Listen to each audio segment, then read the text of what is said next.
നമസ്കാരം. Raf talk ഫുട്ബോളിലേക്ക് എവർക്കും സ്വാഗതം. ഫുട്ബോൾ ഞാനിപ്പോൾ കാണാറില്ല. 90 മിനിറ്റ് ഇരുന്ന് കളി കണ്ടാൽ അത് ബോറടിക്കും.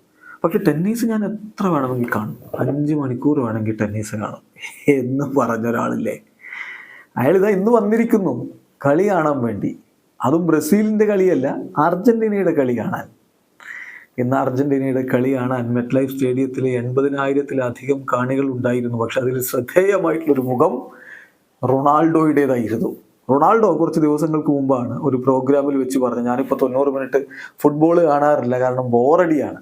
പക്ഷെ ടെന്നീസ് ആണെങ്കിൽ എത്രയും മണിക്കൂറുകളോളം വേണമെങ്കിൽ ഇരുന്ന് കാണുമെന്ന് പറഞ്ഞു.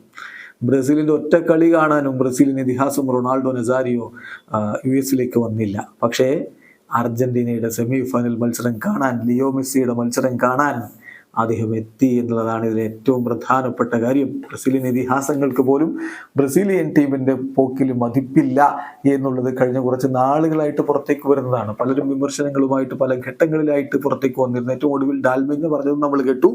ആ ഒരു ഘട്ടത്തിലാണ് R9 ഇങ്ങനെയുള്ളൊരു ചെയ്തി സംഭവിക്കുന്നത്. ബ്രസീലിൻ്റെ കളി കാണാനില്ല, അപ്പോൾ ബോറടിക്കുമെന്ന് അദ്ദേഹം പറഞ്ഞ ബ്രസീലിൻ്റെ കളി കാണുന്നതാണോ? അതാണ് ഇപ്പോൾ സംശയം. കാരണം ലൈവായിട്ട് അർജന്റീനയുടെ കളി കാണാൻ പോയത് വെറുതെ ആയില്ല കേട്ടോ.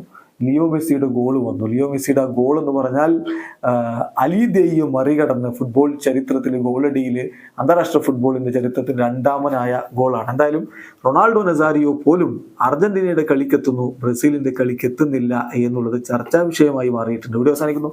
ഫുട്ബോൾ ലോകത്തെ കൂടുതൽ വിശേഷങ്ങളുമായി റാഫ് ടോക്സ് കൊണ്ടുവരാം.